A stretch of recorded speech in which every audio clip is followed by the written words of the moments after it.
Welcome back, everyone.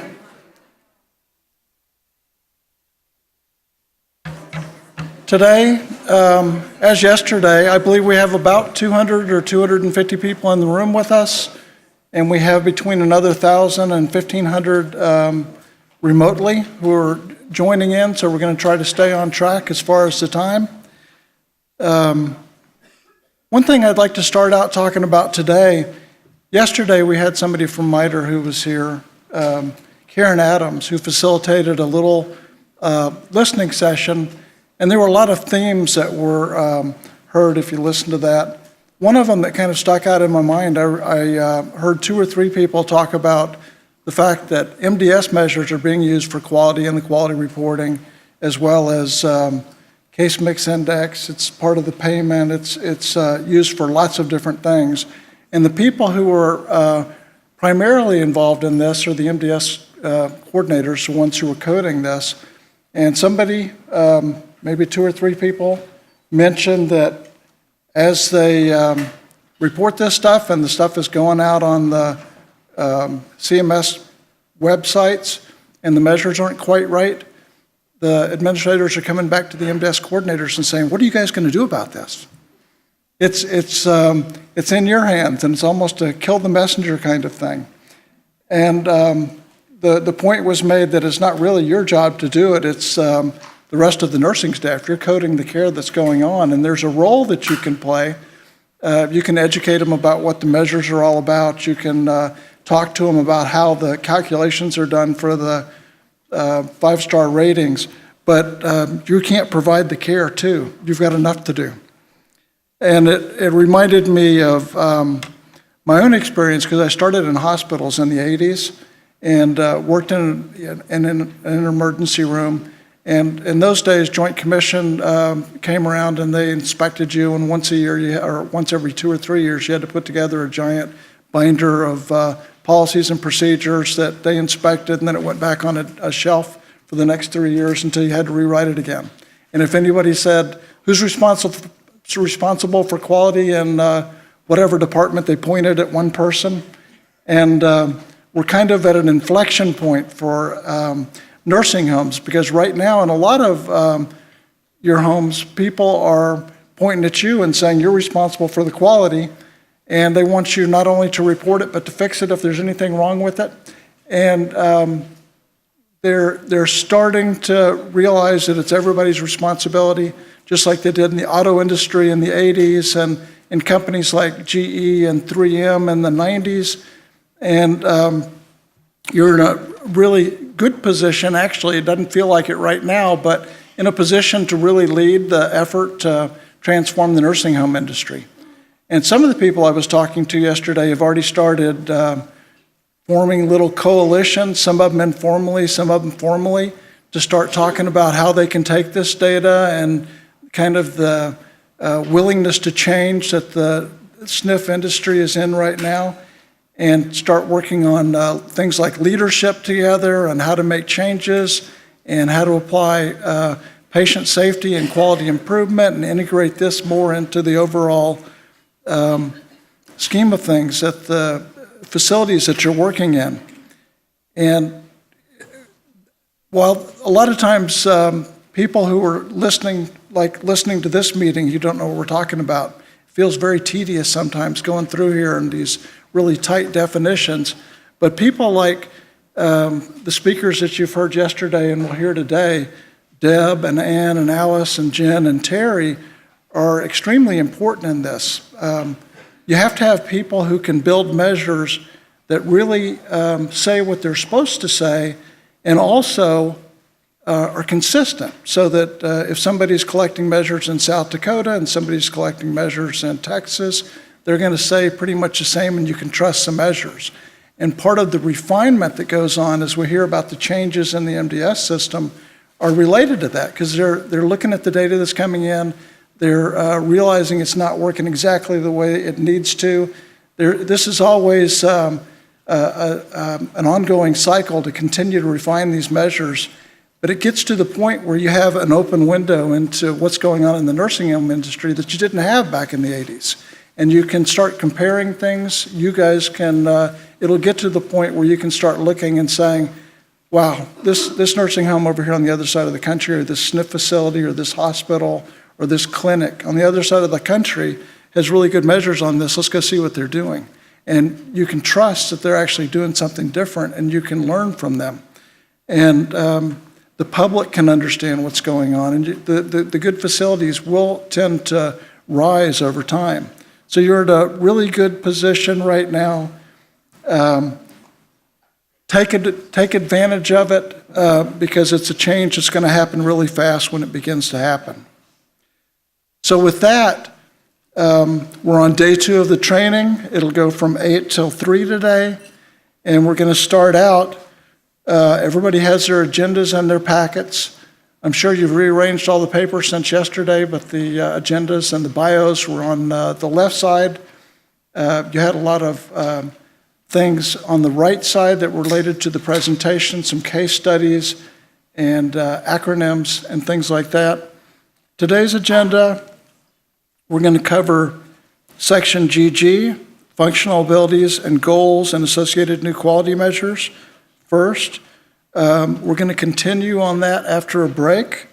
After lunch, we're going to have a case study.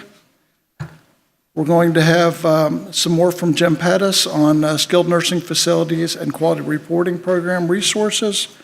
And then, as we did yesterday, there will be questions and answers, and those will be compiled during the day as people are putting those into Slido. And so Jen Pettis will be one of our speakers today. She was with you yesterday. She's with Apt Associates, and she's had a tremendous amount of experience, not only in the clinical, bedside setting, but also in quality measure development, the use of quality measures to improve care. And she's done a lot of training on not only MDS, but how to use MDS to improve care around the country. She's one of those who's going to be involved, I think, in some of these coalitions that are starting around the country to really use this as a springboard to start improving care. Ann Deitch will be joining us again. She's from RTI. She's been involved directly in the measure development for these settings. And one of the things she's done over the last few years is start risk adjusting the data so that the data is really comparable. When I started doing measure development in the 90s, we excluded everybody who couldn't fit in because you didn't have enough data to risk adjust. And it gave a skewed picture of what was going on in hospitals and nursing homes. And so what she's doing is continuing to refine the risk adjustment system so that the data is even more comparable between facilities and providers. And then joining us today for the first session is Alice. And Alice, I've lost your page. Alice Smith. And Alice Smith is also with RTI, and she lives up around Boston. And Alice has been involved in this, in therapy and rehab for 25 years, I think. She's been involved mostly with the measure development and refining those measurement systems for the last few years. And she'll be speaking with, with Ann in the first presentation here. And now, if you will take out your phones, we're gonna show you how to use Slido one more time. And you can do this at, those of you remotely, I'd ask that you also participate in this. Take out your phones or your computers, and we'll show you how to get that set up in just a moment. And as you go through the day, a lot of these presentations are going to have questions and answers. Polling questions, we'll ask you to respond to those. And this is also the mechanism for entering questions that you want the presenters to discuss and respond to during the end of the day. So while you're getting those out, I just want to give you some general information. All the training materials with the answers are going to be posted on the SNF QRP training page on the CMS website. Video recordings of today's presentations are going to be posted to the CMS YouTube site, and certificates of completion will be provided and emailed to those attending in person today. That'll happen within the next couple of weeks. So now, pull out your phones. What you'll want to do is open up an Internet Explorer and go to slido.com, slido.com.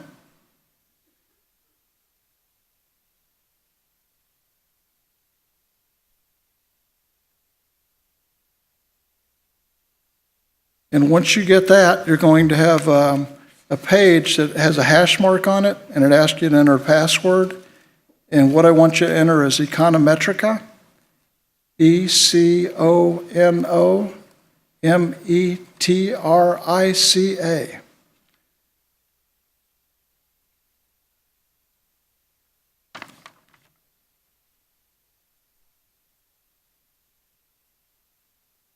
people in the room gotten to that yet? It takes just a second, especially punching in Econometrica.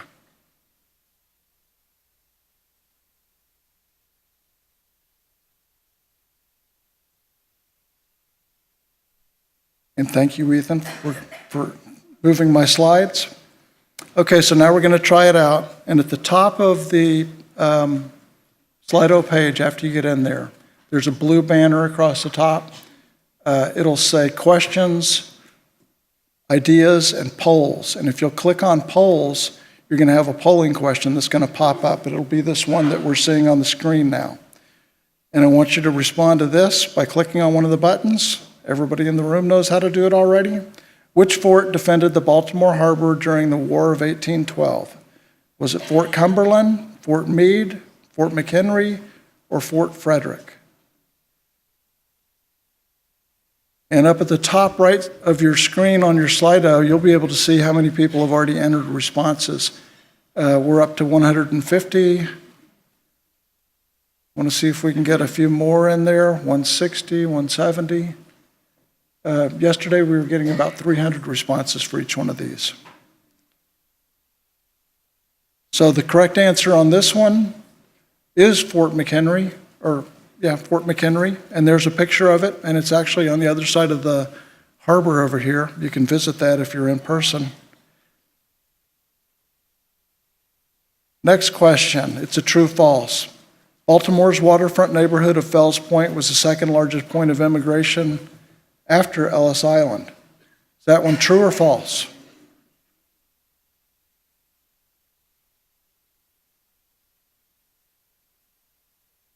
And it's 97% at this point, but we're only up to 90 responses.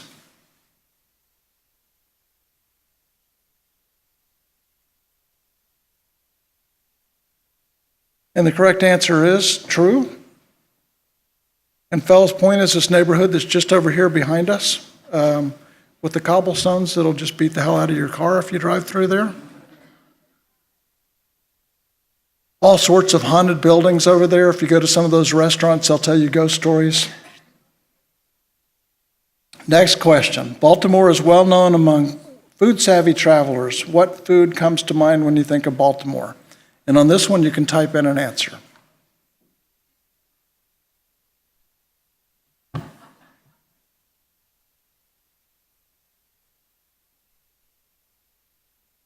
And as you can see, if you look up on the screen, I think it also shows up on your handheld device. It'll show some of the answers that are coming up there, and the larger ones will be the ones that have gotten the most responses. And now, since I'm about out of time, the clock is working today, I want to go on to the next one. Asking questions. So you clicked on the tab at the top just a minute ago that says polls. And what you want to do now is set up a profile. You click on that little person icon that's up in the top right. And I want to give you just a second to do this. You'll need to put in your name and your organization and your email. And once you're doing that, you'll be able to put in questions. And this is, like I said, very important. I'm going to give you just a little bit on that as you're putting this information in. It's a little bit like something in social media. I guess it is social media. Once a question is in there, if you're going to be able to see all the questions during a session, and you'll be able to tell that somebody else has already put in a question that might be close to what you're trying to do, what you're trying to say. It'll make it a lot easier on you and on the people who are answering these questions if you'll just click on like beside one and vote on that one. It helps them prioritize the questions, and they can respond to the ones that are of most interest to people.